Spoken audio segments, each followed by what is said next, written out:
Bonjour à tous, bienvenue pour ce nouveau numéro de Côté Comics, j'espère que vous allez bien. Alors avant tout, bonne année à tous. Bonne année. Alors la santé, les comics, j'espère que vous avez bien profité, mais pas trop quand même, parce que je vous rappelle que, mine de rien, il y a beaucoup de naissances aux alentours du mois de septembre, et c'est pas pour rien. À mes côtés, toujours Julien. Bonjour Julien. Bonjour Comment Jeff. vas-tu ? Toujours chaud ? Toujours très bien. D'accord, bon bah c'est nickel. Et de l'autre côté, donc Florent, aka Locors, créateur de la série VHB, et l'un des scénaristes de Non, Si. Voilà, exactement. Comment tu vas, Florent ? Ça va plutôt pas mal. Ça va plutôt pas mal, Ouais. c'est C'est cool. une bonne réponse, plutôt pas mal. Plutôt pas mal. Moi j'aime bien. Tendance bien. Donc c'est déjà pas mal, c'est clair. Alors, vu que c'est la première fois que tu es là, je te rappelle, donc tu es là pour participer au débat, et donc Julien va dire quelque chose, toi tu dis « je suis d'accord Non, moi je ne ». Ça, suis c'est ton rôle. pas d'accord à la base. Ah bon mais... Ah d'accord, donc il sera pas L'émission d'accord. va durer Donc 3 ça, tu minutes, le sais je déjà. vous le dis. On va commencer avec toi, donc Julien, qui va nous parler de l'actu. Beaucoup d'actu, Julien, c'est ça ? Toujours beaucoup d'actu. C'est parti, on commence comme d'hab avec l'actu. Cinéma. Comics, cinéma. Cinéma. Cinéma. C'est bien, Ok, allez, ok, allez, ouais, à demi-point. Donc dans l'actu, on a eu 2 bandes annonces depuis la dernière émission. Avengers Age of Ultron, évidemment. Donc je rappelle, Joss Whedon toujours, qui écrit, qui réalise. Joss Whedon, amen. Donc sort le 22 avril et les Avengers affronteront Ultron, l'intelligence artificielle créée par Tony Stark. Tony Stark, pas Snark, dans le film. L'autre bande-annonce, c'est Ant-Man. Donc Ant-Man sortira le 22 juillet 2015. Et là, pour le coup, c'est donc Paul Rudd qui jouera Scott Lang et qui reprendra le flambeau de Michael Douglas qui interprétera lui Hank Pym.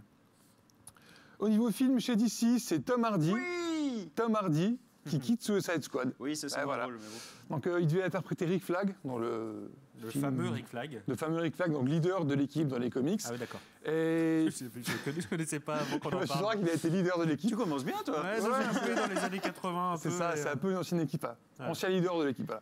Bref, du Suicide Squad, avec qui y aura donc Will Smith, Jared Leto, tout ça. La raison officielle, c'est qu'il est en tournage pour ce moment-là. La raison officieuse, c'est qu'il a lu le scénario et qu'il n'a pas trop aimé. Sérieux ? Ouais. Oula. Donc voilà, on ne sait pas ce qu'il ferait, ce qu'il vaut, mais voilà. Bon. On en pensera ce qu'on veut. Une actu qui est sortie ce matin, on est à jour là, X-Men Apocalypse, donc qui sort lui le 18 mai 2016.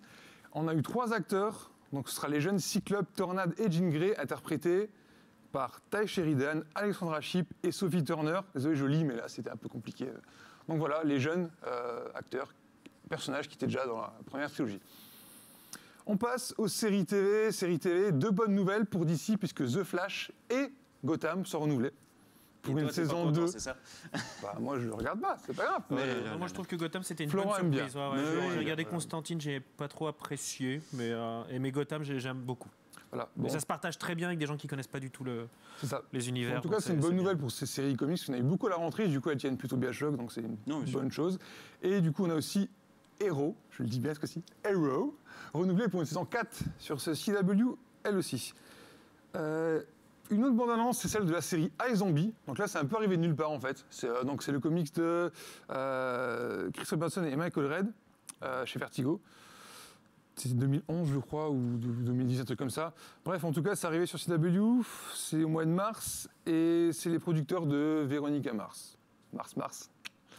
Donc voilà, on ne sait pas trop ce que ça va donner comme On sait pas série. trop ce que ça va donner, du coup. Personne ne lit cette série, à mon avis, ou très peu l'ont lu, mais voilà, en tout cas, il y a une série qui se fait, et puis ben, on verra.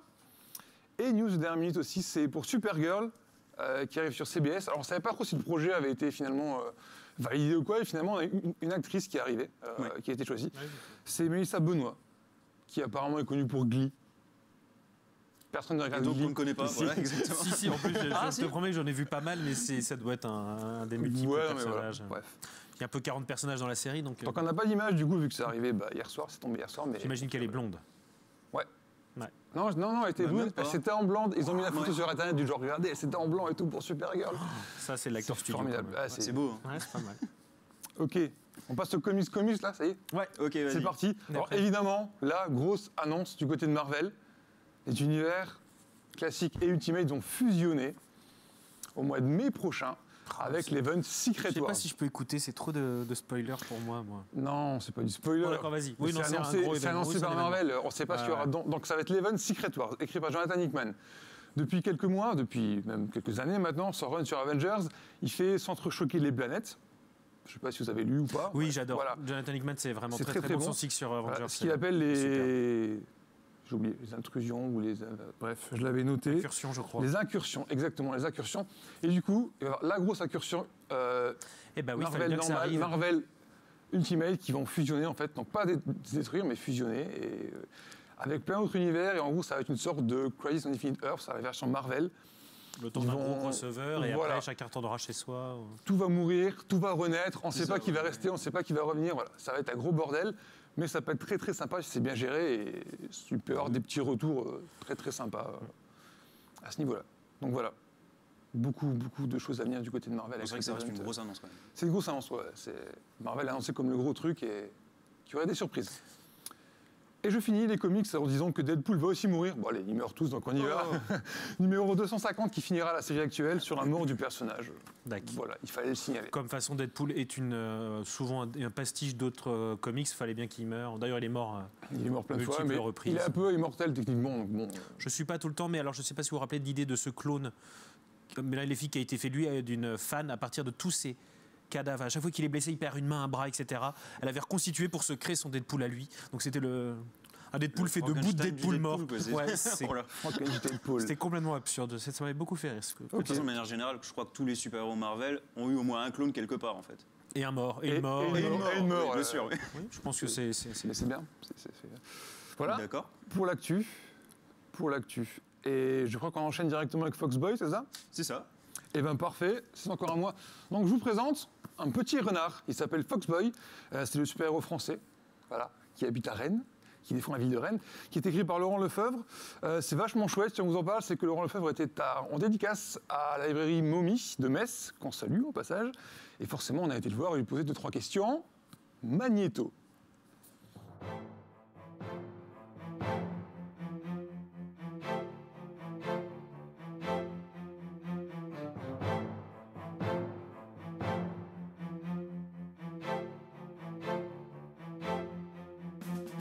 Le premier tome est un tome d'installation, c'est-à-dire qu'il est un petit peu austère.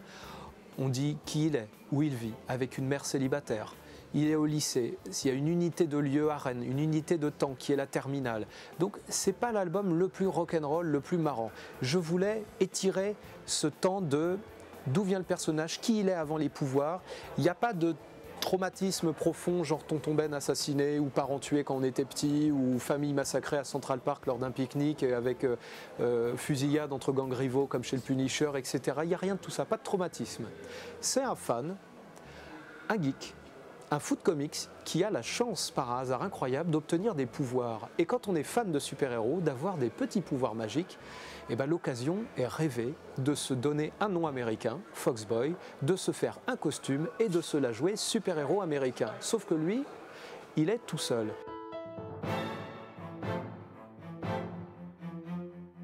D'abord, j'ai pensé faire une histoire de loup-garou qui se passerait à Brest, avec un gamin d'une douzaine d'années, une petite sœur, des aventures à la fantomètre, très classiques, presque du Club des 5. Le renard, ce qui me plaît, c'est que c'est un animal très français. Par la littérature, c'est le roman de Renard. Renard avec un T, du nom propre du personnage qui a donné le mot renard. Là où on l'appelait Goupil, jusque-là, l'animal s'appelait Goupil. Et puis, comble cerise sur le gâteau, les nuits rennaises sont oranges. Les lampadaires sont oranges, les nuits sont oranges. Quoi de mieux qu'un héros orange pour s'y fondre en toute discrétion? Le seul côté local que je revendique, c'est le fait que je suis né et que je vis à Rennes. Ce n'est en aucun cas un Captain Bretagne, ce n'est pas une Hermine, ce n'est pas un Captain America à la sauce galette saucisse. C'est vraiment, j'ai l'habitude de dire que si j'habitais dans le Périgord, il y aurait des aventures avec, pourquoi pas, l'homme de Néandertal ressuscité, ou si j'habitais Metz, mais c'est déjà fait avec l'ami Bertrand Kefterian. J'aime bien l'idée que chacun puisse réenchanter les lieux où il vit. Parce qu'il n'y a pas qu'à New York et autour des gargouilles de Gotham et les taxis jaunes de Brooklyn qu'on peut rêver. Quand je fais une histoire, j'essaie d'imaginer l'histoire que j'aimerais lire, trouver en librairie et qui n'existe pas.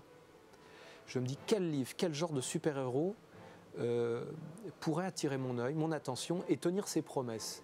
Si c'est pour faire du sous-X-Men, du sous-Batman, du sous-Spider-Man ou autre, pas la peine, c'est déjà très bien fait. Il y a d'excellents récits dans chacun des titres et dans des dizaines d'autres personnages que je viens de citer. Donc si c'est pour faire ça, c'est pas la peine. Parce que moi, si j'étais un super-héros, en tout cas tel que je me voyais quand j'avais 8 ans ou 10 ans, c'était pas en train d'escalader des gratte-ciels hauts de 150 étages. J'en avais jamais vu de ma vie. Par contre, des petits immeubles de 3-4 étages, des maisons avec des gouttières, des cheminées qui évoquaient plus l'univers un peu poétique du Bruxelles dessiné par Franquin, ça me parlait. C'est dans le tome 2 que vraiment on va passer au carré, au cube, on va faire intervenir beaucoup de personnages. Ce n'était pas mon intention initiale, je voulais rester dans quelque chose de très sobre, c'est-à-dire un personnage super-héros qui évolue dans un monde sans super-héros. J'ai changé d'avis il y a quelques mois, lors de mes rencontres, de mes dédicaces, en échangeant avec les lecteurs, et vraiment je me suis dit que c'était quand même idiot de ronger son frein et de pas aller dans ce plaisir de mélanger, pourquoi pas Rennes, Saint-Malo et des décors de campagne bretonne ou d'ailleurs hein, en France, et d'y mélanger les vrais codes super-héros avec une tripotée de Gugus en collant, en costume, et d'essayer de le faire le plus sérieusement possible. Et voilà pour l'interview. Merci beaucoup Laurent Lefebvre. On espère que le tome 2 verra le jour bientôt. C'est ma dédicace ça. Waouh, trop bien. Waouh. Donc Foxboy chez Delcourt, on l'a pas dit. Du coup on enchaîne avec des comics encore et toujours des comics. C'est le but, normalement. Donc je vais parler, un petit focus sur le Gant de l'Infini. Et Wow. ouais, Un classique. ce classique de Marvel, alors que j'ai découvert tout récemment du coup. Je sais, c'est pas très bien, et voilà. Grâce à l'édition Marvel Gold. Donc ce bouquin de Jim Starlin, donc très bon scénariste qui a fait ces gros events cosmiques, dessiné par Georges Pérez et Ron Lim. Donc c'est 6 numéros, voilà, pour le prix de 16 €, je crois. Ce qui est pas trop mal, format souple sympa. Alors j'ai vraiment surkiffé, je vous le dis direct, j'ai adoré, c'est pour ça que je voulais en parler. C'est vraiment une grosse saga cosmique. C'est vraiment, donc pour le pitch, c'est Thanos qui récupère le Gant de l'Infini et qui en gros peut faire absolument tout ce qu'il veut. Mais genre vraiment tout ce qu'il veut. Il fait disparaître 50% de la population de l'univers entier en faisant comme ça, clic. Ça fait très peur. Donc c'est vraiment cool parce que l'histoire Et finalement... en plus, claquer des doigts avec un gant, c'est vachement balèze. Putain, que c'est vrai que c'est la classe tout de suite. C'est vraiment C'est pas trop n'importe classe, qui, c'est avec les Thanos. joyaux et tout. Ouais. Donc c'est vraiment classe parce que Jim Starlin a réussi à faire de ce qui aurait pu être une grosse baston et de faire vraiment une partie d'échecs en fait. On va avoir vraiment... face à lui, c'est qui face à lui face à Thanos. Warlock, Adam. Oui, oui, Adam Warlock, bien sûr. C'est lui qui va mettre au point une sorte d'échec géant pour réussir à vaincre Thanos et lui retirer le gant. C'est vraiment sympa. On va aussi avoir ce qu'on aime souvent dans les comics, c'est voir les héros se faire déchirer. Et là, pour le coup, il y a un chapitre, mais les héros se font démonter, ils crèvent tous. Je spoil un peu, mais c'est pas grave. Oui, non, c'est pas grave. Thanos se déchire tous un après l'autre. Mais c'est 91 l'histoire, hein, tu m'excuseras. Oui. Et c'est vraiment impressionnant et ça marche bien. Et le Gant de l'Infini aussi a jamais été aussi impressionnant, je crois. Parce qu'on l'a revu souvent depuis, il fait des petits trucs, là, encore récemment dans Avengers. Mais là, il a une puissance de malade. Donc ça, c'était vraiment cool. Au niveau des dessins, c'est 91, donc c'est pas vieillot. En plus, c'est Georges Pérez, c'est vraiment cool. Par contre, c'est que la colo qui est peut-être un petit peu vieillotte, bon, sur le coup, mais voilà. Mais ça passe très très bien. Et pour terminer, c'est aussi accessible à tous, malgré qu'il y ait un peu tous les personnages de l'univers Marvel dedans. Ça passe quand même. Même si je connais pas toutes les entités cosmiques qui arrivent à la fin et tout, c'est pas grave. Ça passe vraiment bien, donc je conseille fortement le Gant de l'Infini. C'est vraiment cool. En plus, avec les films Thanos et tout, c'est important à lire. Du coup, j'enchaîne avec les sorties. Ce qui tombe bien, c'est qu'en février sort la suite, qui est évidemment, C'est beau, c'est qui est bien évidemment fait, la dis donc, suite, hein, Julien. qui est La guerre de l'infini. La guerre de l'Infini, toujours par Jim Starlin et avec Ron Lim, cette fois qui est seul au dessin. Donc ça sort le 4 février et dans la collection Marvel Gold aussi, je ne sais pas si je l'ai dit. Si, si. Et ça va être très sympa. Du coup, moi je ne l'ai pas lu, donc je ne peux pas dire que Donc c'est encore bien. une fabuleuse découverte. Qui Mais je peux dire que voilà, C'est encore beaucoup de grosses bastons et C'est ça. ouais non ça En reste gros, épique. c'est la hein, double c'est épique. maléfique d'Adam Warlock qui va récupérer le gant et créer des Double maléfique des de tout le doubles monde. super-héros. Voilà. Ça peut être sympa. 4 février. Le 4 février aussi, on a les débuts de Miss Marvel, la nouvelle, qui s'appelle donc Kamala Khan, donc, qui fait parler un peu d'elle parce que religion musulmane, on va pas débattre là-dessus, mais voilà. Donc c'est vraiment une approche qui est très fraîche sur le coup. C'est un peu une fan de Miss Marvel qui va devenir Miss Marvel. Et aussi à côté pouvoir original très intéressant. Donc là c'est écrit par J. Willow Wilson, dessiné par Adrian Alfona. Et ben je conseille aussi. C'est voilà, une série un peu ado, un peu fun, ça marche bien. Ce qui sort aussi chez Urban Comics cette fois, on l'attendait depuis longtemps, c'est Hellblazer, la célèbre série de Vertigo. Alors Urban ne savait pas trop comment le sortir, en fait, il ne savait pas par où commencer, c'était un peu compliqué. Finalement, ils ont fait le choix de se centrer sur le run de Garth Ennis. Donc la collection va être Garth Ennis présente Hellblazer. Ça commence au numéro 41 de la série. Et c'est l'arc, en tout cas le début de l'arc, où John Constantine, du coup, va affronter un cancer. Voilà, il a le cancer et du coup, ça va changer un peu d'affronter les démons, etc. C'est une approche assez spéciale du personnage, sorti le 27 février. Et je termine, je l'ai là, par The Wake. Donc The Wake, c'était en janvier. Mais on en parle puisque Scott Snyder et Sean Murphy, les auteurs, seront à Angoulême, pour le coup invité par Urban Comics. Donc là, c'est un récit en 2 parties qui est complet, chez Vertigo aussi. Et c'est Snyder qui s'attaque au mythe des profondeurs, des créatures, des profondeurs. On sait qu'il aime bien le côté horreur. Il a fait le côté ogre avec Severed. Il fait Witchy dans son nom sur les sorcières. Et donc là, il parle des monstres sous-marins. Et c'est aussi très très bon. Et puis Sean Murphy au dessin, voilà, on adore quoi. Ouais, c'est beau. On adore. Voilà pour les sorties. Alors du coup, j'ai plus de rubrique, donc l'émission est finie, c'est ça? On peut y aller? C'est terminé? Non. C'est quoi la réponse? C'est non. Non, c'est pas parce fini. que, En fait, tu non, restes mais- et il y a encore plein de choses après. Je veux pas te démoraliser ou quoi, mais une fois que j'ai fini, tu vois, les gens, ils partent en fait. Bah, laisse-les partir, c'est pas grave. Nous, on continue. Après, on a je pense préparé. que, avec le steak sapis de Florent, je pense qu'ils vont rester, mais habituellement, ils partent quand même. Non, je Ah l'ai- ouais, bah, merci Florent, alors heureusement que t'es là. Voilà. Super. D'accord. Non, on va lancer un débat. C'est bien un débat quand même. Ah, D'accord. débattons. Et donc, le débat, c'est les personnages de comics ne sont-ils jamais mieux écrits que par leur créateur? Et donc, on a posé la question à Laurent Lefebvre et je vous propose de voir sa réponse immédiatement. Le droit d'auteur est une super chose pour nous en Europe, en France, c'est-à-dire on peut disposer des destinées de nos personnages, choisir de ne pas les continuer après notre mort, par exemple. Par contre, je reconnais un grand avantage dans le système de l'industrie américaine telle qu'elle existe, c'est-à-dire que si uniquement Bob Kane avait dessiné Batman, on n'aurait jamais eu les vrais grands récits de Batman. Idem pour Daredevil, et j'enlève aucun talent évidemment aux pairs, à ceux qui ont créé les personnages, mais quel qu'il soit, quel que soit celui auquel on pense, c'est dur de répondre à cette question parce que je vois plein de contre-exemples. Hellboy sans Mignola aux commandes, que serait-il devenu? Elektra qui échappe au contrôle de Miller, ça devient compliqué. Une bimbo nourrie au popcorn qui se... Bonjour la ninja discrète qui se balade en rouge, c'est très compliqué. Je crois qu'il n'y a pas une réponse qui peut se terminer par oui ou par non là-dedans. Ce qui est vraiment bien dans ce système américain, effectivement, c'est qu'on peut grandir, fantasmer un personnage, comme Miller l'a fait avec Batman quand il était enfant et Daredevil, et pouvoir y apporter des choses toutes personnelles, comme par exemple la connaissance du film noir, du roman noir, l'amour de Will Eisner et les connaissances du Spirit et tout ce qu'il a apporté à la bande dessinée, de Bill Kriegstein qui travaillait dans les EC Comics dans les années 50. Toutes ces choses-là, il faut laisser le temps à un personnage à échapper et voire devenir plus grand que ses créateurs. Batman est aujourd'hui 1000 fois plus grand que Bob Kane ne l'aura jamais été lui-même. Et c'est ça qui est magique dans l'industrie américaine. Alors si la question est, est-ce qu'il faut être le créateur du personnage pour en tirer les meilleures histoires? Je ne peux pas m'en sortir mieux qu'en disant pas forcément. Et les exemples sont légion. Alors Florent, qu'en penses-tu? Es-tu d'accord? Dans les grandes lignes, ouais, non, je suis assez d'accord. Ce qui est important avec les personnages de comics, les personnages, parce que la question, ça se porte sur les super-héros, les grands personnages. Ce qui est intéressant, c'est qu'il faut qu'ils continuent à exister pour avoir vraiment leur valeur de super-héros intemporels qu'on connaît et qui continuent de vivre parmi nous. Donc, je pense que il est important que les créateurs puissent s'exprimer au début sur le personnage et vraiment les définir tel qu'ils le veulent, quoi.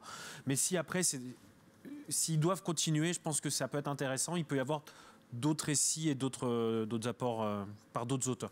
Donc en fait, l'intérêt, c'est que le personnage soit vraiment très bien défini au départ, que le créateur fasse bien son boulot, parce que les personnages comme Spider-Man, il y a une punchline, c'est en 3 lignes, on résume le personnage, quoi. Mais c'est vrai, comme il disait, il y a... avec le temps, avec les époques, les personnages sont devenus des figures emblématiques sur lesquelles des auteurs peuvent avoir des nouvelles choses à dire. Donc c'est intéressant qu'ils passent de main en main. Je trouve que c'est un des intérêts. C'est ça, en fait, c'est d'avoir finalement une nouvelle vision du personnage, un autre angle d'approche. Et c'est tout ça qui est intéressant pour les personnages, pour les renouveler un peu, pour apporter autre chose à un personnage finalement. Même si le créateur l'a créé tel qu'il le voyait, tel qu'il l'a défini tel qu'il le voulait, finalement, c'est toujours bien d'avoir une approche différente. Après, c'est des archétypes, parce qu'on dit ça avec Spider-Man, de super-héros, mais après, il y en a d'autres qui ont trouvé...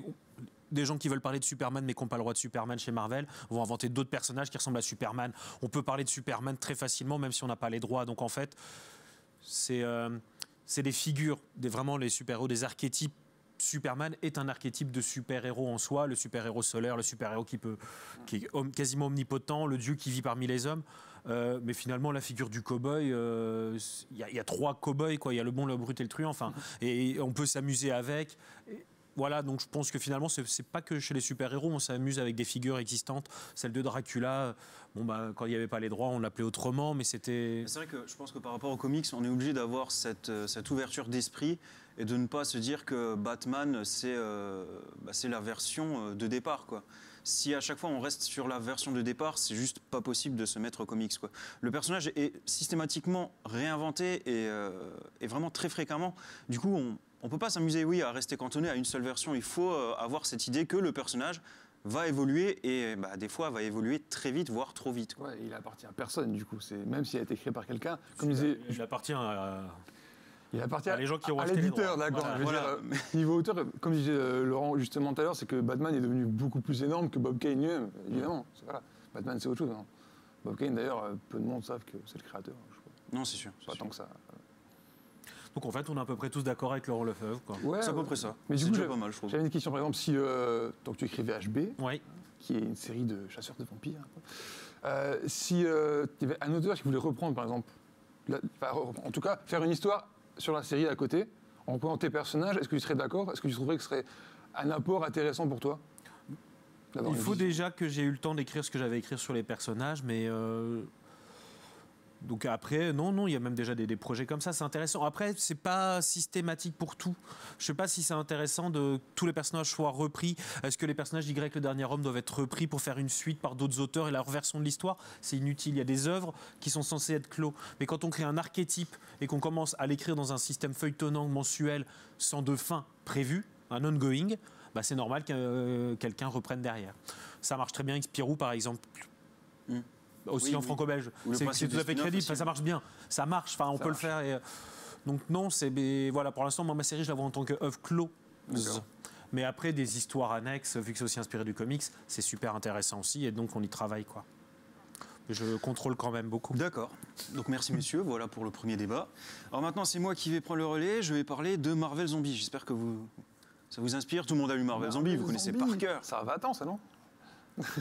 Pas, Non, non, quand même pas je maintenant, rigole, je t'exagères un peu.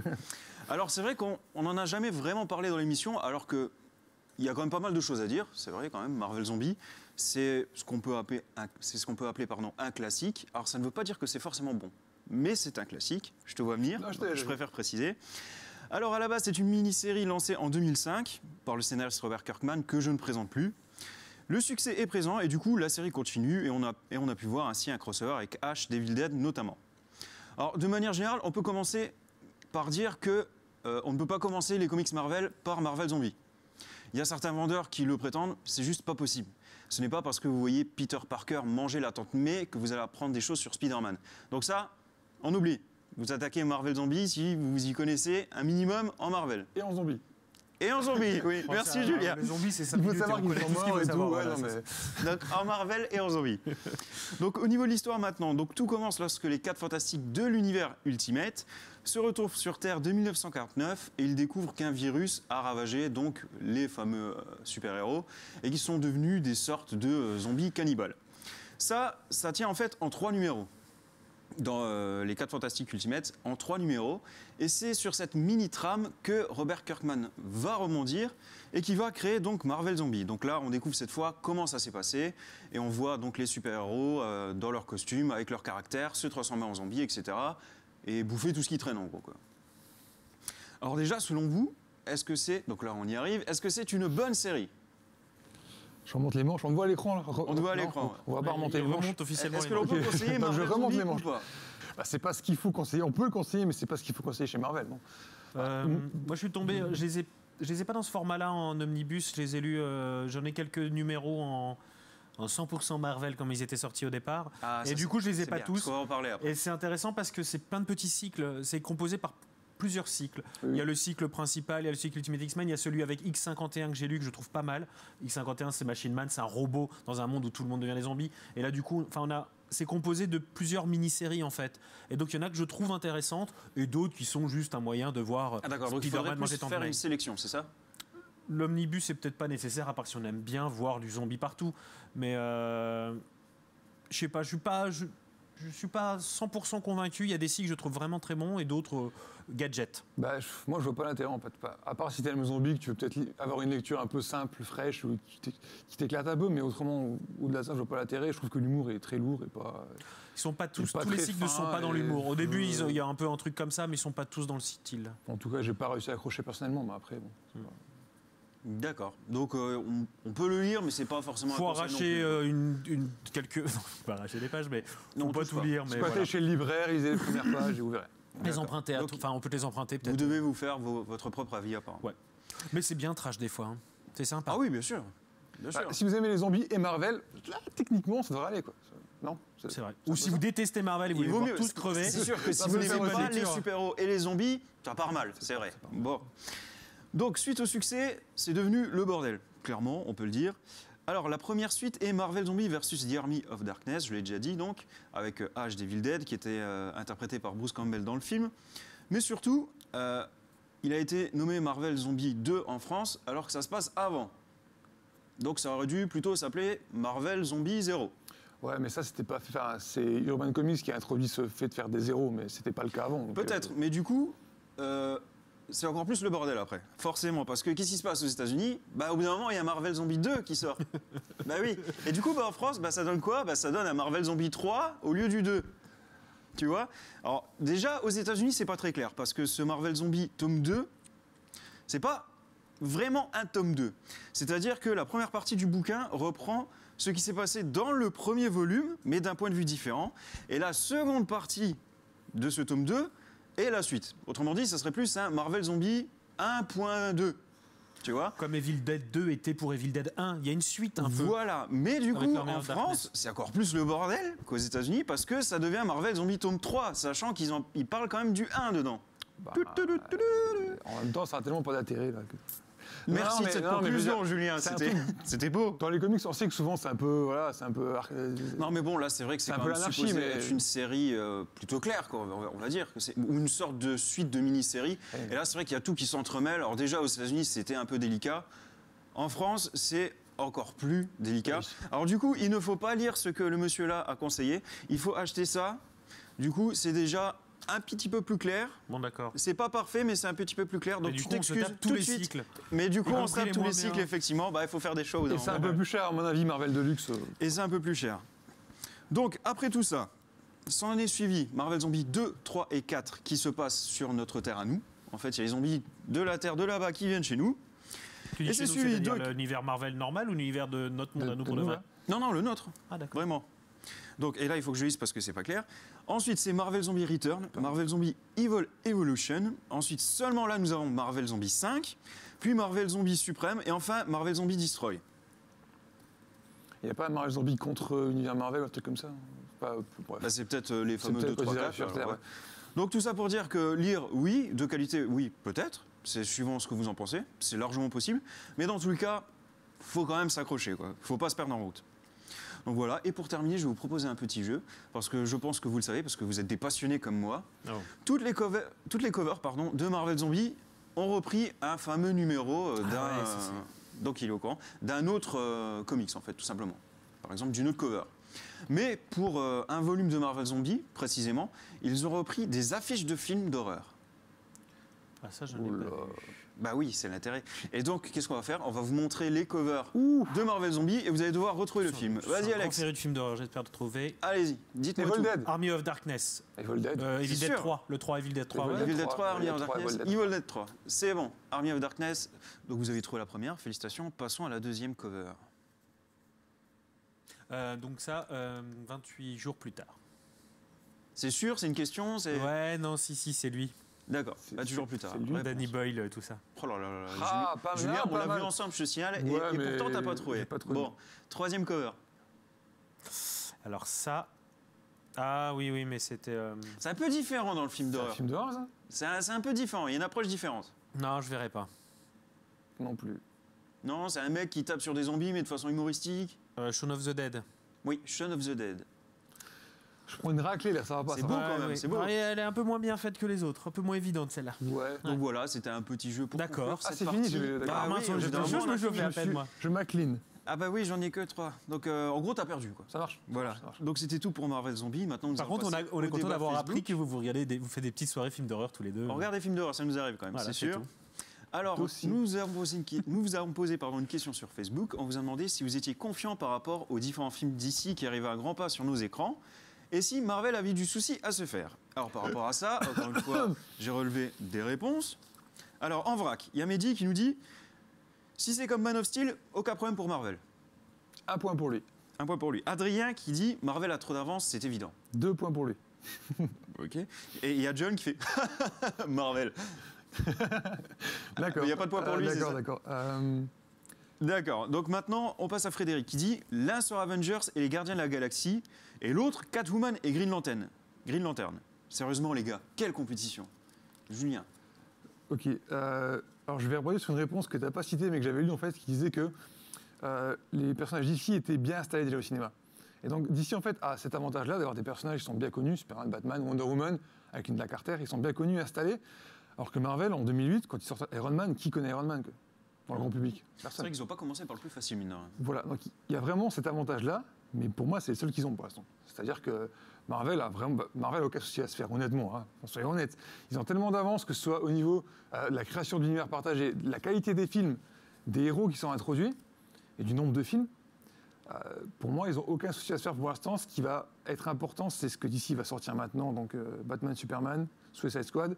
S'ils se plantent là-dessus, parce que bon, Green Lantern, c'était mauvais, Man of Steel, ça a partagé les gens. S'ils se plantent là-dessus, à mon avis... C'est vrai que s'ils ratent les premiers films, je pense que c'est mort d'office. Voilà. Ça, c'est vrai. Il faut qu'ils arrivent à créer leur style vraiment, enfin je trouve, parce qu'il y a... Alors justement, il y a C'est assez William chaud, quoi. qui n'est pas d'accord avec toi et qui apparemment est d'accord avec toi, qui dit DC a un coup à jouer en ne prenant pas la même recette que Marvel, C'est ça. c'est-à-dire des films comiques bourrés d'action. DC se veut plus sérieux et donc va pouvoir faire son beurre en proposant de voir quelque chose de différent de Marvel. Donc C'est ce bien que je c'est pense qu'il est aussi. plus sérieux et pas plus intelligent. Parce que ça, il n'y a rien de pire Ça, pour comme- m'énerver de Mais, croire qu'il serait plus intelligent parce que sérieux. Mais non, je trouve que le Man of... En fait, à cause des films, des Batman, enfin pas à cause, grâce au film Grâce. de Nolan, c'est surtout l'esthétique du film qui est bien. Faut dire, le scénario, c'est assez classique aussi. Mais l'esthétique des films de ces Batman, hein, je parle, sont super bien léchés. Snyder... qui a fait le Superman, c'est aussi un réalisateur, un maître derrière la caméra. Marvel, ils cherchent pas des maîtres derrière la caméra. Il faut quelque chose de fluide qui roule bien et que, tu vois, c'est. Je compare souvent entre du blues et du jazz, quoi. Tu vois, Marvel, c'est plus du blues, quoi. Ça rythme, ça roule bien. Le jazz, quand c'est mal fait, que ça se prend prétentieux, c'est super chiant. On l'a pu, moi, je trouve avec le dernier Batman. Tu vois, quand ça C'est vrai que pète pour DC, plus haut on a que peut-être plus mais- le temps de se concentrer, on va dire, sur l'univers, on va dire, de bien montrer comment est Gotham City la nuit, etc., l'ambiance. C'est vrai qu'à ce niveau-là, il y a peut-être moins de rythme, mais plus de profondeur. Ouais, j'ai l'impression que Marvel, c'est des fans de comics qui veulent s'éclater en fait et vraiment adapter leurs personnages, les personnages qu'ils aiment à l'écran et pas se prendre la tête. Alors que d'ici, peut-être faire plus des films cinématographiques entre guillemets, si je Mais peux. c'est pas plus mal, c'est bien, il faut qu'il y ait la place. Je trouve que le premier Superman m'a pas en donné envie de le revoir, là, le Superman qui est sorti. Mais je le reverrai quand même. Mais je trouve qu'il a une belle patte graphique. Et s'il continue dans la même lignée, parce que finalement, le premier Iron Man était fun parce qu'il y a fait longtemps qu'on n'a pas eu de bons films de super-héros. Mais esthétiquement ou scénaristiquement, il est pas. Donc du coup, de manière générale, donc DC a un coup à jouer, c'est évident, c'est pas mort pour eux. Marvel n'a pas une avance de folie, mais il faut qu'il fasse ses preuves, quoi. Ouais. Puis on a 3-4 films de super-héros par an. Si on en a 8, on tiendra le coup. Hein. Non, On c'est pourra sûr, aller les voir. C'est rare. D'accord, merci messieurs. Donc voilà, l'émission touche à sa fin. J'espère que vous avez pris plaisir à nous On a suivre. plaisir, on a beaucoup de plaisir. On a plaisir, on a plein les plaisirs avec nous. Donc n'hésitez pas à nous rejoindre sur notre page Facebook pour suivre toute l'actualité comics, suivre nos prochaines émissions Et Twitter. et Twitter et participer bien évidemment au prochain débat. À tout bientôt, ciao ciao.